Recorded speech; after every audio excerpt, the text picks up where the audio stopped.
ओइ दुम्फाव नोंजों नांलायबाय थानो टाइम गैयालै आंहा पुलिस स्टेशनाव खामानि दङ होगोन लामाया मैदेरफोरबायदि हाजोफोरबायदि थाथेलाबायना होदों आच्छा अमा राजा आंसो थाथेनानै होबाय नोंनि लामाखौ हा नै थाथेनाया बेखौसो बुङो मा खालामनाय जादोंलै बे ओइ अमा राजा खुगा जिला साला आंखौ थाथेयाबाबो थाथेदों होननानै नाम होदोंना बिनिखायनो नामखौ मोनखाबाय जेब्ला थाथेनानै होखाबाय आं मिथिबाय साला अमा राजा आंखौ हाजोजों रुजुदों दुम्फाव लोदो बुसाव बे नोंनि खर'खौ नायनो सुखुवा मिथिबाय ओइ होमबालाय मानोथो नायदों खुगा जिहंलायनाय हंनो दुम्फाव मा जेराव मेरावनो नोजोर होयोब्रा नोंलाय जारलासो जागोनलै दुम्फाव नोंजों नांनाय मानि गावनि मोदोमाव आथा फोनांना लानायसोलै सयथिबो बेनिखायनो मोजाङै खोनासं बेरे बिमानि खिथुआव आखाइ होनानै दाला आखाइ होनाय मानि जोजानाय पता है अपने बाप को मत सिखा हट लामाया अच्छा पुलिस स्टेशन थाथ' अमा राजा पुलिस स्टेशनाव मा खामानि दङ र' नाहैनि आंबो मा खामानि दं बेहा ला ला ला लु लु लु लु ला ला ला आच्छा अमा राजा दिनैथ' नोंनि खिबुखौ नागारखाया आङो बहा थांगोन नों नायथारगोन आं पुलिस स्टेशनाव एफा खुसि खुसि जानानै थांनायनि जाहोना मा नायथारनांगौ दिनै हेलौ पुलिस बाबु मा जाखो गोजोन मोनाबिलि सार गोजोन मोनाबिलि अके गोजोन मोनाबिलि बुं मा नांगौ हो पुलिस स्टेशनावबो बुस्थु मोनलायलायो नामाब्रा मा बुस्थु मोनोलै पुलिस नोंथां हेद बुरबक साला पुलिस स्टेशनाव मा जाहोननि थाखाय फैदों बेखौ बुं आच्छा बिदि बुंब्रा माथो नोंलाय मा नांगौ होननानै बुंनांगौ जाखो होद मानसियालाय मा साइजनिलै आं दा आंनि साइजखौ मा होनना खिन्थागोन आयनायाव नायनांगोन आयनायाव पुलिस स्टेशनाव आयना दङ नामाब्रा आयनायाव नायनासो खिन्थानो हासिगोन आं थोद बारा गोदाव सोराव खोथा बुंबाय थाना मानो फैदोंमोन बेखौ बुं नङाबा जेलाव जोबनानै दोनगोन आं मा दोननि थाखाय आंखौ जेलाव सोगोन जेनेबा नों पुलिस स्टेशनाव फैनानै पुलिस मानसिखौ एदावनायनि थाखाय बिदिखि जायोलै नङा माने आंनि लोगो सासे दङ जेलाव बेखौ नायनो फैदों आं सोर लोगो मा नाम ओइलै सिख्ला एदावनाया सिख्लाफोरनो गाज्रि मेसेज हरग्राया बेखौ आच्छा बै सिख्ला एदावग्रा मानसिया नोंनिसो लोगो होमबा माथो होनोब्रा लोगोनि नामा थाब्बासो बिनिखायनो एसे बुजायनो फैदों आं एरा सिख्ला एदावोना मानसिया साननैसो लाखिबावलै सार बेखौ थाब हगारथारनाङा आच्छा 10 मिनिटल' टाइम होनाय जागोन 10 मिनिटनिख्रुइ 1 सेकेन्डबो बारा रायलायनो मोननाय नङा मिथिबाय सोरखौ नायनो फैदों र' नायखुमायफाथारगोन आंबो गोजोन मोनाबिलि पुलिस नोंथां बा दिनैलाय बयबो गोजोन मोनाबिलि जासिफैथारदों माथो गोजोन जाजोबसिगोन नामालै बयनिबो मोनाबिलिया दिनै गोजोन मोनाबिलि बुं मानोबा फैदोंमोन आं अमा राजानि लोगो सोर अमा राजा दासो नोंजों रायलायनानै थांखांनाय मानसिया बेनि नामानो अमा राजा ओमफ्राय आं दुम्फाव बयजोंबो अनजाथाव आच्छा थां बारा टाइम मोननाय नङा 10 मिनिटल' टाइम मोनगोन दै अके पुलिस नोंथां दासो गेलेदो सोंदोलाजा खालुंखा गाबोनबा मा जागोन जोंनि बे जिउआ आया मा जाखो बे जेलावबो माथो मोनजालायबाय ओंखाम बुरजा जेलावबो माथो बिराद खुसि रंजा बाजायै दङलै सन्थलाया आरो सिख्लाबो दंफाबावो माथो दाउसो देलायसो नों जाग्रो आं हले आन्दायजोब्बायसोलै बबे मोनसेखौ जाजेननो आयु ओंख्रियाबो जि बुरजाब्रा नंगौ नामा ब्रा ओइ अमा राजा नोंसो माथो आंखौ जेलनिफ्राय बख'नो फैदों नामालै नोंनि थार जाखादोंना नोंसा नोम्बोनि थार जाखानाय आङो नोंखौ जेलनिफ्राय बख'नो आं मा खर'नोथो फैदों नोंलाय खर' माने नोंसोरनि खर'खौनो जानो फैदों साला नोंहालाय मानो थाफैखो सोर हौवाखौ एदावना लानायनि जेलाव थाफैनांगौ नोंलाय नोंनोलाय मानो नांगौ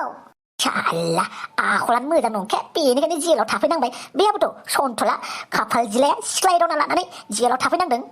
ओइ अमा राजा मा आखल गाज्रि नोंहाय आंखौ आखल गाज्रिखायनोथ' नों दाउसो देलाय आंखौ हाबा जाखांबाय होनना मिथिनानैबो आंजों लाइन मारि मोनदों मिथिबाय हामालै सिख्ला मानसिफोरखौ बिदि बुंनो बेबो जेल सिङाव थानायखौ मा बुंबा मोजां जायो मा बुंबा गाज्रि जायो सबखौनो मिन्थियो आं मिथिबाय नों आंखौ बुंलायनो दरखार गैया सन्थला साला खाफाल जिला मा होनखो नों अमा राजा आंखौ आखल गाज्रि नों आखल मोजाङालाय मानोथो सिख्ला साब्रै लानानै बेरायबाय थायोमोन हिनजाव थाखानायनिबाबो नोंखौथ' आं मोजां मोनदोंमोन नोंखौथ' आं गोसो थोदोंमन नोंखौथ' आंलाय हाबा जायै सिगांनिफ्रायबो मोजां मोनखादोंमोन माथो ओइ भार जाय नोंनि मोजां मोननाय आखल गाज्रिखौ मोजां मोनालै आं खुगाया खुगाया आच्छा नोंलाय मालानिफ्राय आंनि खुगा बिसिनो हाफेरग्रा जाखोबा सन्थला जेलाव थानानै बिराद दादागिरि जाबाय नङाब्रा बिदिखौनो बुंजायो जेलाव थानानै आङो आदब खायदा मिन्थिजोब्बाय आं मिन्थिबाय ओंखारलां अमा राजा जोंहा गोथाव गोथाव ओंखाम ओंख्रि मोनजादों जेलाव थां नों बिनिफ्राय बा सासेया सासेखौ हेफाजाब होलायगासिनो माथो बाथ्रा दान्थेलायनायाव बा बा बा औ जोंहा लोगो जालायबाय सानैजों औ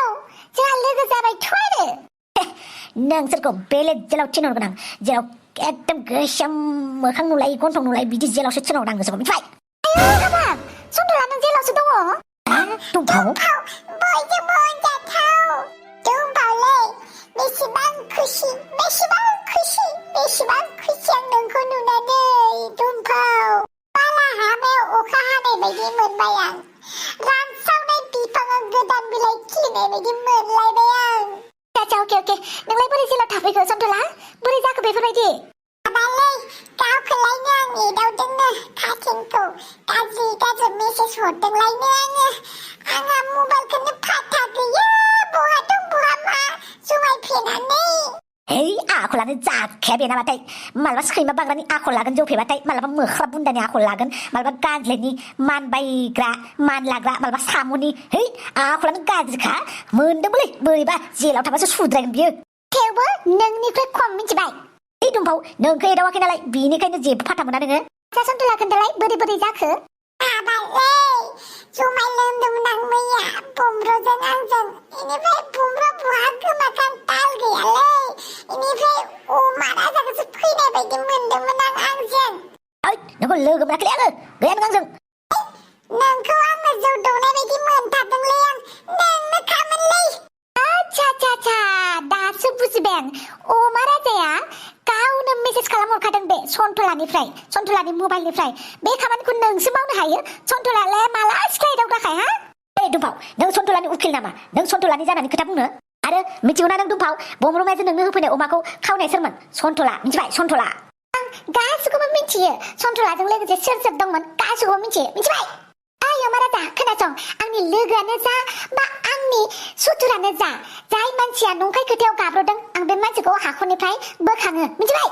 ओइ बोखांलायबाय था नोंसोरा बोलायलायबाय था ओमफ्राय दुम्पाव नों आंनि खिबुखौ मोनामसु फैफानानै दा नों जेलावबो मोनफैलायबाय ना हो आं मिथिखागौ नों बायदिनि आखलखौ मिथिबाय नों बयखौबो उल्लु बानायनो हायोबा आंखौ हाया नैबे दुम्पावखौ हाया मिथिबाय साला नों पुलिस स्टेशनाव थांनो होननायावनो मिथिखादों आं माबा मोनसे गरबर जाखादों होननानै ओइ मा खालामलायबाय थालाय मेथ' चला नुबाय अमा राजानि आखलखौ